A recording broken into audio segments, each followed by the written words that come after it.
My name's Josh Dueck. I'm on the Canadian ski team, recently competed at the Paralympics in Whistler, and that's pretty much what I do.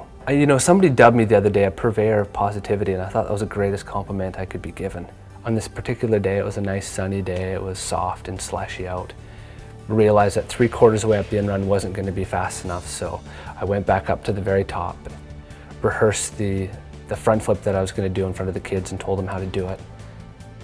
And as I started coming down the in-run, I realized the top part of the in-run felt a little bit faster. And I was like, oh, assuming that the middle part of the in-run and the bottom would be slow, I held on to that speed. And as I came into the bottom of the in-run and I started hitting the transition to the jump, I had this sinking feeling that this was a bad idea. I was like, oh. Split-second decision making at 60 kilometers an hour, my ego overrides that intuition. I blast off the end of the jump. I lay out the front flip. I'm like, uh-oh, and I know this is going to be trouble, and I over-rotated the somersault, dropped from like 100 feet, hit the ground super hard, and when I regained consciousness, my story was being told by the looks in those kids' eyes. They knew that something terrible had happened, and they saw the way I landed, and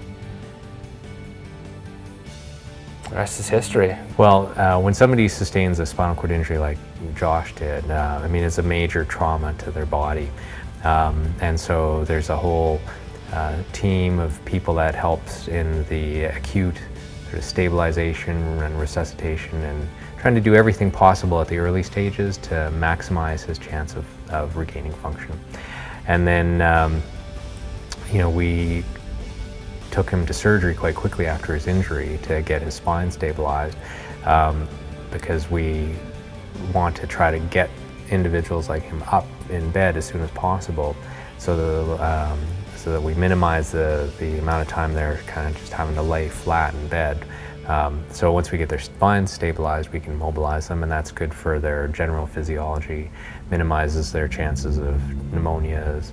I remember it was in that 24-hour window of waiting that Dr. Kwon introduced himself to me, and I was actually, I think, a little bit surprised at first because he's young and he's hip. And he was down to earth. He was quite grounded in his approach and just the way he was chatting with me. And,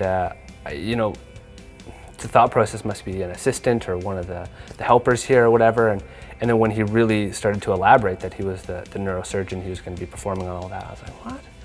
And I can't express my appreciation for that because, he just put me at ease with his general demeanor. And made me quite comfortable and then explained things quite clearly in a language that I can understand, because I'm sure there's all this technical jargon that he could have explained it in, but he just kept it real, kept it down to earth, and I'm sure that's who he is, but he also had a very good ability to connect to who I am.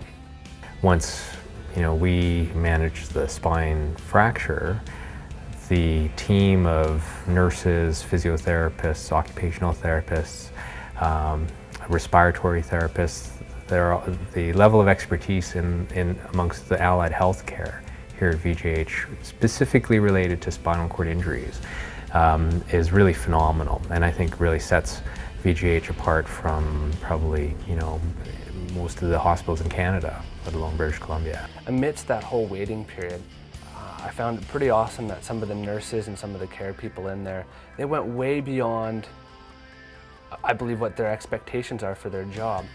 One in particular, this nurse, she was off duty at that point in time. She had started her duty with me, and we were waiting, and she was comforting me. Her time came, and she decided to stay. And we hung out for like another several hours, and she was just there because we had a connection, and she saw that it was giving me some peace and some comfort during that wait. And that meant a lot to me. It was a long wait filled with fear, but she just went above and beyond, and that made a huge difference for me, right?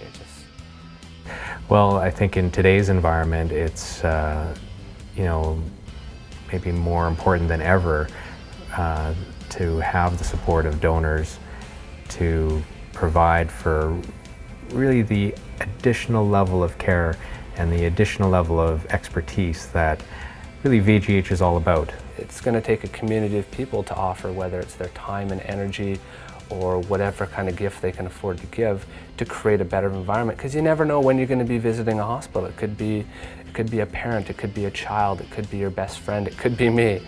And if the resources are in place, You know, you can take pride in the fact that you've helped create that, and it just makes a better community.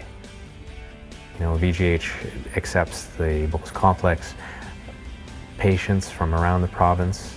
We accept the most complex trauma from any hospital. We have an absolute no refusal policy for any spinal cord injured patient anywhere in the province. We want them to come to VGH. And with that responsibility, we want to make sure that patients are getting that really world-class level of care. And this is where I think it is so critical for us to have the support of donors that can help us get to that additional top level of care for our patients.